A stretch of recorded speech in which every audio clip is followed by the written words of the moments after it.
Today is the 14th.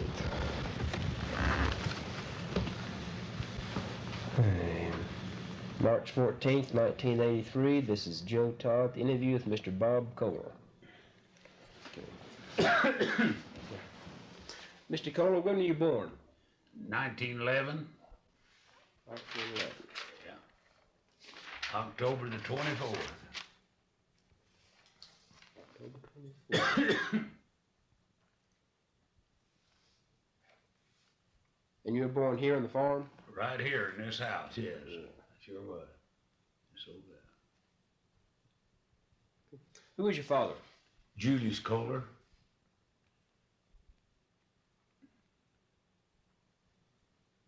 Was he from around here? No, he came from Germany when he was 18 years old. Yeah. My mother was from Ranger, Texas. What was her name?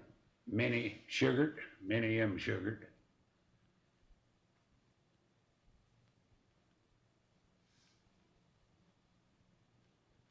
How old was your father when he came from Germany? 18. 18. 18. Did he talk about the trip over here? Oh, some, yeah. He came in 1897. Did he come through Ellis Island? I don't know. Yeah. No. Well, He had a pass. He come to Meade, Kansas on the train. That's where he got off the train. He told me, I know that. And he got a job. He had learnt the blacksmith trade in Germany, and I suppose that's why. But he was a windmill man for the Anchor D Ranch. There where Guymon is now. There wasn't no Guymon there, but for 4 years. Then he came up here and took what they called a squatter's right. They couldn't homestead yet, but that's what he told me. He brought some stuff up here, and then he made a trip back, and then he came back, and he spent his entire life here. Yeah. what year did he come to this area? What? What year did he come to this area? Here? Yeah. In 1902. 1902. Right here, yeah. When did they open up this country for homesteads? 1907. 1907. There was no Boise City, he said, or nothing, and he paid his first taxes at Beaver City. He told about him and a neighbor, Bert McGowan. They rode a horseback to pay their taxes. I think he said their taxes was $2 and something. I don't remember. That's quite a ways to Beaver City, isn't it? 150 miles. Especially on horseback. Yes, sir. Yeah, but that's the way they done things then. Who owned the Anchor D Ranch? Now? Then? A fellow by the name of, now it changed hands while my dad was there. Stonebreaker owned it first, I think I'm right. And then he sold out to a man by the name of Shoemaker. Just a short while before my dad left there. My dad took care of 48 windmills for him. He said they own it. The ranch, he said, script 40 acres where they put windmills. You know, I didn't know what that script land meant, but they could buy it for $1 an acre from the government. They bought 40 acres where there was a windmill, and they grazed all the rest of the grassland was free. And they went to the Texas line on the south and the Kansas line on the north. They run a lot of cattle there.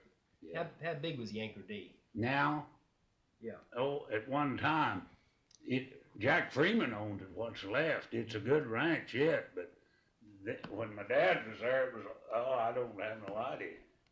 It was 32 miles this way, and it came to where old Willabar is, east of Boise City, right in that vicinity somewhere.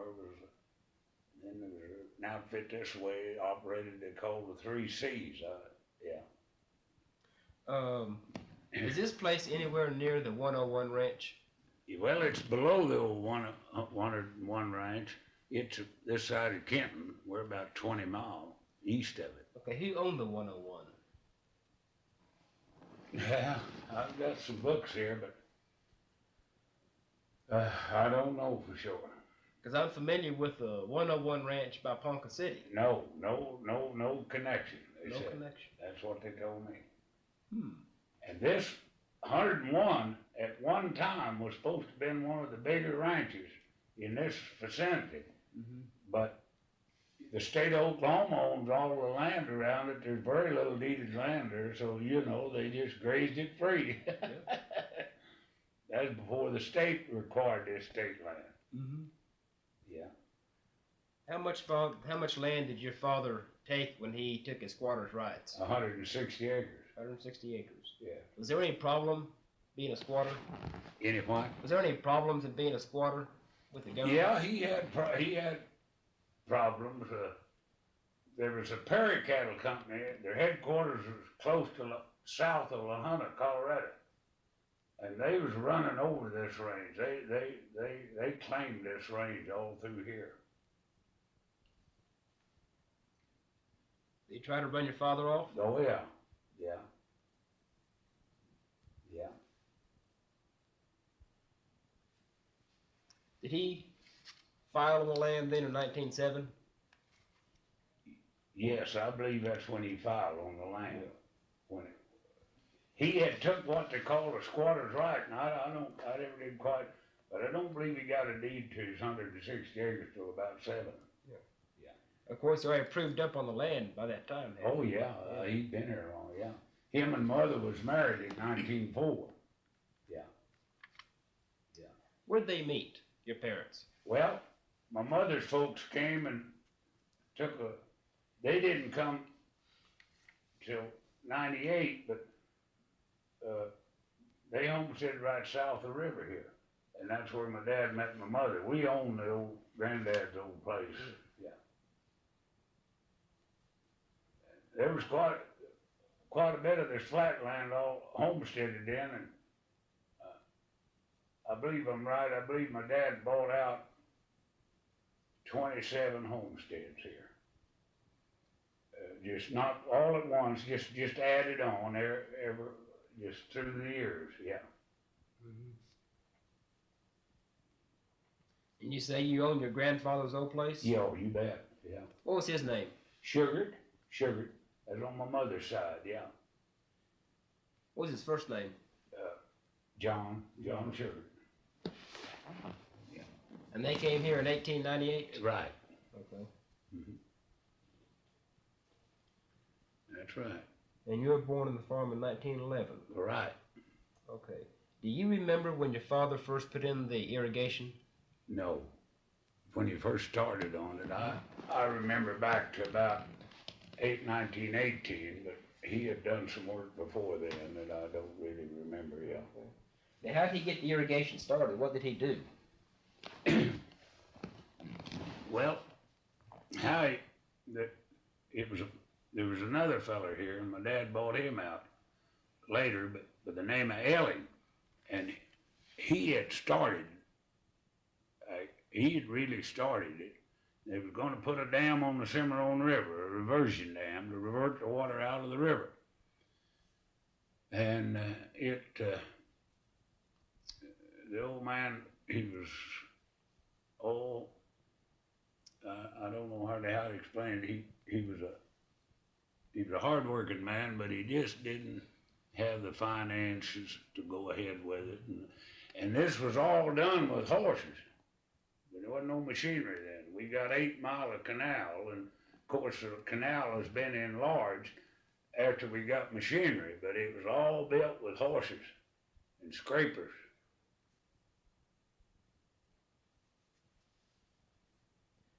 How big is a diversion dam? How big? It's 320 feet long and about 18 foot high on an average. It's set on bedrock on the river. That's the only reason it stays. There was a lot of dams put in and they all went out, but this one has a good location, and It's just a landfill dam? no, it's all rock and cement. Okay. Rock and cement and steel. Mm-hmm. The flood water spills over the top of it. Mm-hmm. How much water does it take out of the river? Well, we got a water right for 38 cubic feet.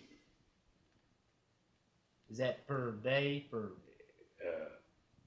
Uh, hour? no, I think that's a minute, ain't it? I don't know. I don't know for sure.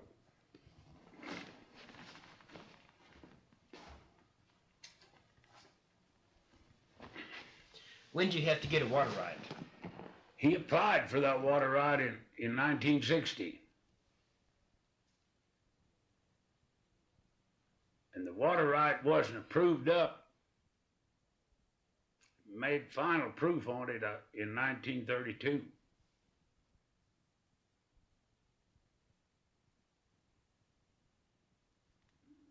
There was extensions granted and stuff, you know, through the water. They call it the Water Planning Resource Board now. It had a different name then. I forget just what it was, but yeah. How large did he increase his farmland by irrigation? Oh, from 80 acres to over 1,200 acres. Quite a bit. Yeah. How many people did he have working for him at that time? Well, at different times, till us boys got big enough, why, he had, I'd say, on an average of 4 men all the time. And then when us boys, there was 4, me and my 3 brothers, and then we took over from there on. We had hard help then, but then, yeah. You'd almost have to have a 1,200 acres. Yeah, yeah. Well, most of this, our most of the crop was corn and alfalfa, but we've quit the corn and went strictly straight alfalfa. And then my dad, during World War II, he acquired some Japanese farmers out of California. The government sent them out here. There was 2 families of them, and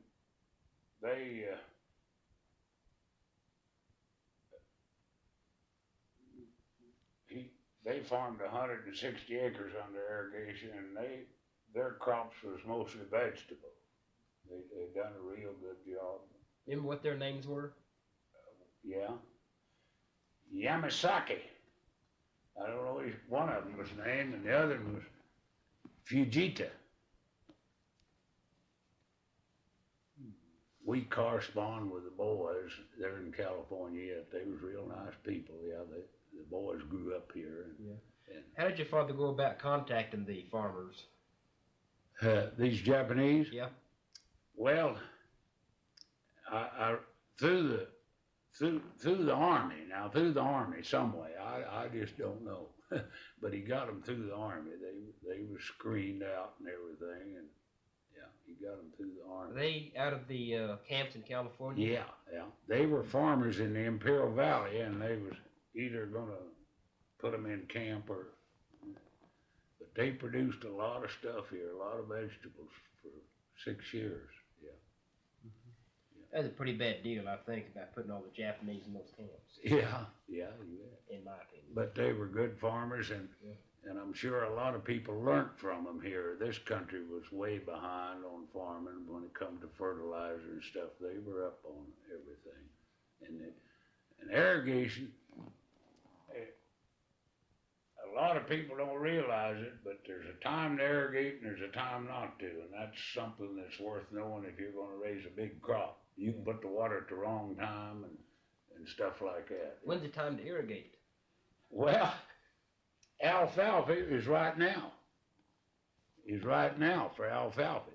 But what I mean, I'm talking about raising grain and stuff like that. If you irrigate at the wrong time, while it's pollinizing, why it'll slip the bloom and stuff like that. Yeah. Were there other farmers besides your father that used the Japanese? No, he was the only one in here, yeah. There was quite a little bit of, there was a few people resented it, but then we had no problem. That is, they checked them every so often And then they finally, I think they just kind of quit checking them there the last 2 or 3 years, but they were, yeah.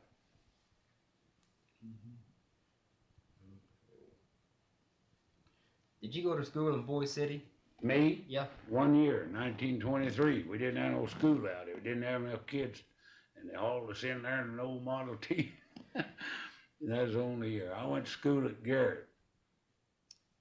No local, it was the name of the school. It was an old post office here.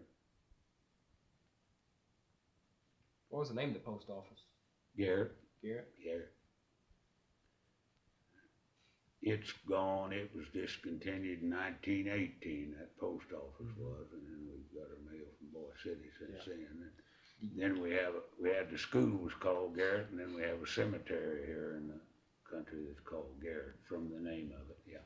Is there a community here called Garrett? Yes, sir. How big was it? Well, the community. Yeah. Well, the next one west of us was Kenton, so I guess Garrett was a pretty good sized community. That is, there was a lot of people got mail at the post office. Who was it named after? A family by the name of Garrett. We just lost one of the last ones. His wife lives in Boise City. 20640 and 1 to 46, Robert. Yeah, excuse me just a minute.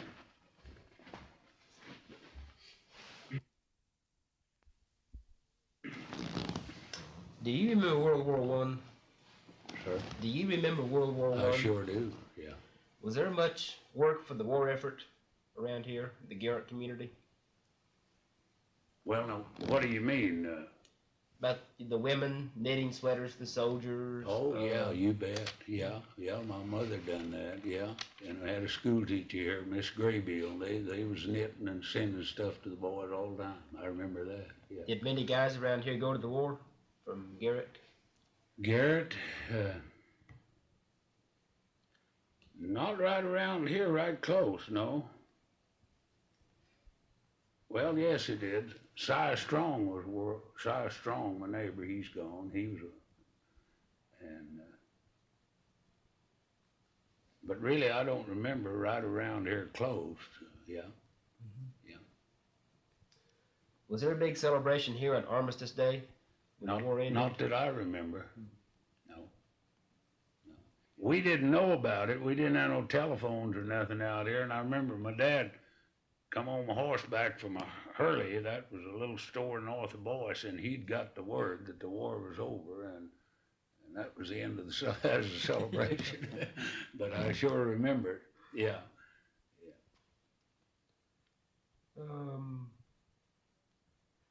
Did the Depression affect you very much around here in this area?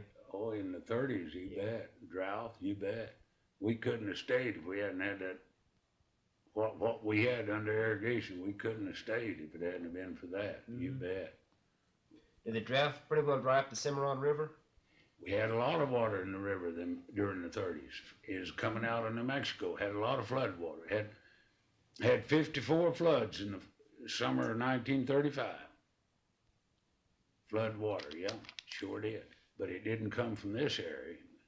But you see, the Cimarron, the tributary to it, but the Cimarron is about 120 miles west of here where it heads. And then there's an enormous amount of canyons that lead into the Cimarron. We have a big drainage area back there, yeah. So the Cimarron never goes dry? Yeah, it goes dry. It goes dry. And it goes, we used to have irrigating water in the wintertime, but we don't anymore. We did 3 or 4 years ago, but I don't know, no, our waters went down. We have flood water, but no, we don't have permanent water like we used to. No. What's the cause of it? The water level, this irrigation, pumping this water down the Oglala Formation. Yes, sir. How much has the water table dropped? Well, it's through here, what I can get, it's been a dropping about 2 foot a year.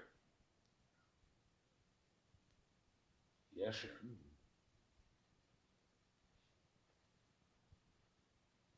And there's ranches here join this, and we've got some. We've only got one spring on this ranch that was when I was a kid. All the springs, now there's a few springs, but the big end of them is all dried up. They depended on water for the livestock. Yeah. Are there any projects underway to help stabilize the water table? Well, I'm on this. I was appointed by the governor, our governor here. Here's what I'm on. We've kind of wound that up. We've been studying this Oglala formation, and it's been quite interesting. And it's not for tomorrow, but it's 25, 30 years from now. Now, you say this the High Plains Council? Yeah. That's to study this? Yeah. And I believe they pointed. There's 5 states. New Mexico, not all the state, but part of this Oglala lays under part of New Mexico, part of Texas, the Oklahoma Panhandle, part of Kansas, part of Colorado, and Nebraska. And I've detained all the way through this study. And I don't know, but we should dam every river that goes over the Oglala Formation and hold this water here. Now, I know we're going to lose a lot from evaporation, but some of it will go back. And to what it would cost, then to try to think about going down eastern Oklahoma and pumping that water back up here. They'll bring water to this country someday. It won't come from eastern Oklahoma, it'll come from Alaska. That's my opinion. That's what I think.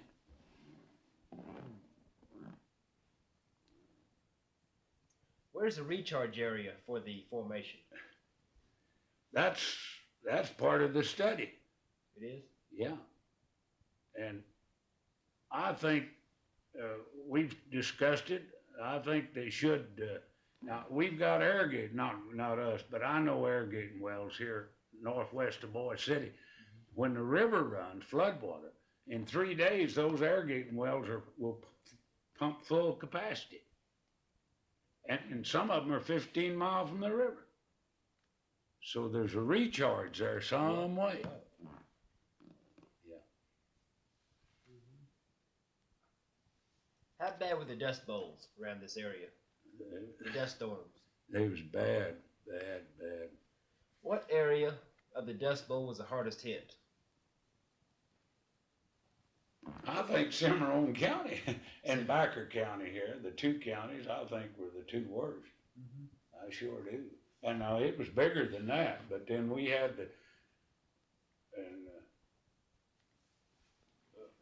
I think these 2 countries. I came from Beaver, Oklahoma, and I came up before Oregon. That was bad in there. And my dad leased some land down there, and we moved some livestock down there in 35 to try to keep them alive. And I remember driving home, my gosh, that old dirt road, you couldn't hardly drive from Oregon this way, and now the wheat looks pretty, and it's a different deal. And a lot of fellas tell me that we can never have a dust bowl again with the new machinery, but I don't agree with it. If it gets as dry and the wind blows like it did in the 30s, it'll get away from us. We've got to hold this vegetation on it. How long did the dust storms last? Approximate 7 years. 7 years. That was the worst. In 1940, we got some snow, and that's when it broke. In the 40s, it was real good, and compared with, They talk about the black duster. Yeah. What's that? Well, I've got them, but I can't find them. The worst one I ever seen was on the 14th day of April, 1935. You couldn't see your hand in front of it. The wind wasn't so strong, but it come in from the north, and I'm sure that thing, a lot of people thought the world was coming to an end, And me and my brother was down here down the river a little way, and it was a real nice day, just like this. That thing come in, and you can't imagine the birds that was in front of it, and the hawks flying in front of that cloud. And that thing was just a rolling, just, all the way up. And you could see, and the birds would go up over it, and go in behind it, I guess. But and I thought there was hail in the cloud. And me and my brother loosened uncinched our saddles off our horses. I says, it may be hail, and we may have to put these saddles over our head. And them horses shucked them saddles off when the storm hit, and we couldn't find them. And it was that dark. How'd you breathe? I don't know. We wear handkerchiefs around our face and everything, but I wonder myself how we ever survived it. And there was a lot of people didn't survive it. They got dust pneumonia. There's a lot of people died here from dust pneumonia. But we were big, old, young, stout boys, and our family all survived it as far as that goes. But I wonder sometimes.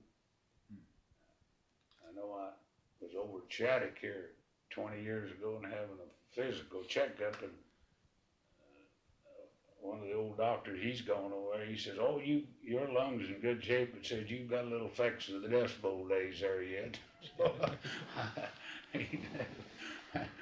How long did that dust storm last?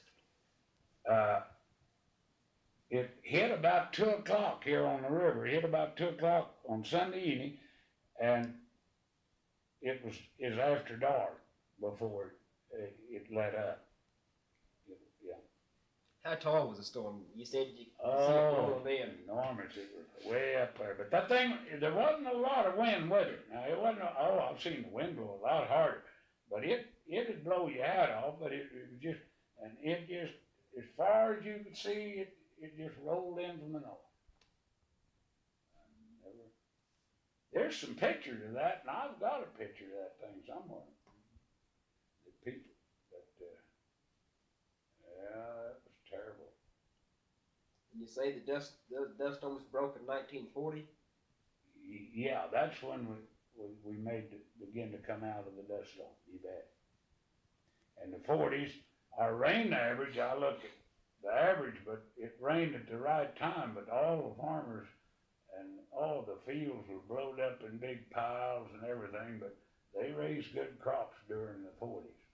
Sure did. Then we had another drought in the 50s, but it was no comparison. It was dry and out of grass and everything, but it only lasted 2 years, a little over 2 years. What actually caused the Dust Bowl? What caused it? Yeah. Well, I don't know. I really don't know, but this is a semi-arid country, and we've always had wind. We're going to have wind, but it's the greatest place in the world to live if we get the water on the land. We can grow anything here.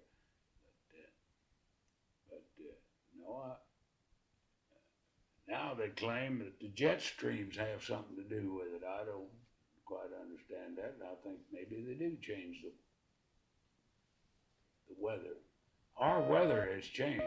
Our winters, we don't get the snow that we used to when I was a young boy. Maybe it was just a cycle that we got them, but now the winter of 18 and 19, we had a lot of snow here. And up through the 20s, we had a lot of snow in the wintertime. I remember we were going to school, we went a horseback or afoot, but we just don't. We've had some dry, open winters. Now this winter, we done pretty good. We had quite a bit of snow here. I think the boys got a good prospect wheat crop this year. I sure do. What were you doing when the Japanese bombed Pearl Harbor? What were we doing? Yeah. We were here farming, yeah. Yeah, we were here. Did you get the news the same day? Oh, Sunday? I don't think we did. I don't think we did then, no. I had a brother that was in, my youngest brother went to the Army, and he was over in the Southwest Pacific. Yeah.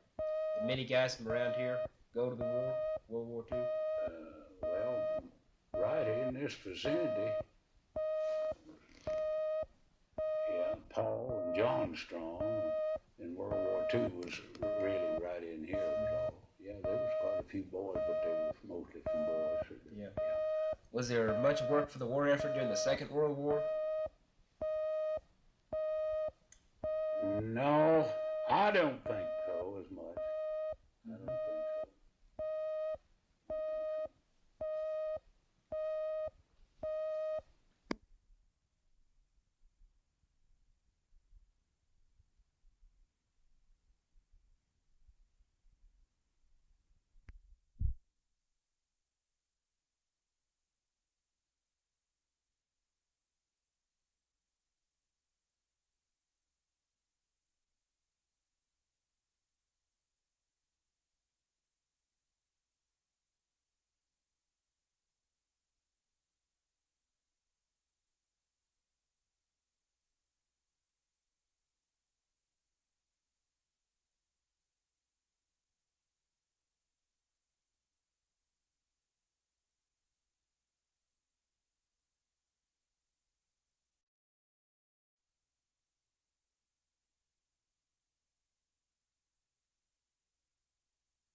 What about VJ Day, when the war ended, World War II? Yeah.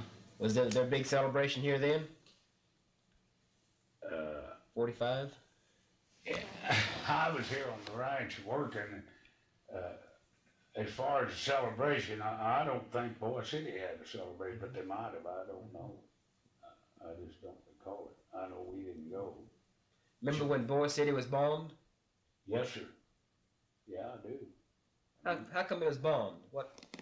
They had an air base at Delhart, and the way I understood it, them boys just got off of their queue, and they thought they was bombing something else. Yeah, yeah.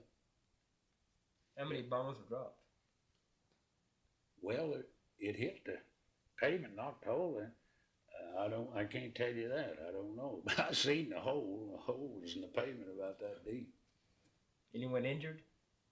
No, nobody injured. No. Yeah. Where'd you meet your wife? In Boise City. Boise City? Yeah. We're separated though. We've been separated. Yeah. Does she still live in Boise City? Yeah. What's her name? Walker. Walker. Yeah. Have any kids? No, we didn't have no children. Okay. Her first husband, she had two boys, real good boys, and she had some mental problems. That's what caused this. She still got some mental problems. Mm-hmm. Yeah. But her first husband got killed in a car wreck, and I married her. Yeah. We were married 25 years. Yeah.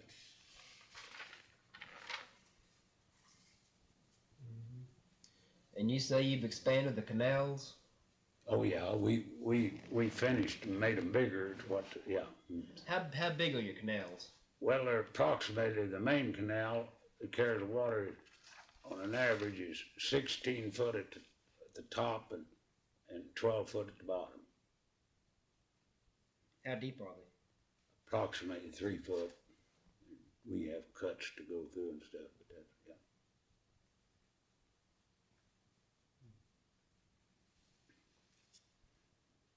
Where's the dam from the ranch house? West 3 Mile. Would you like to see it? Yep. We'll go up there. Yeah. Okay, I think that's all the questions I have. Well, I'll run you up there. show you what. Okay. Thank you. You bet.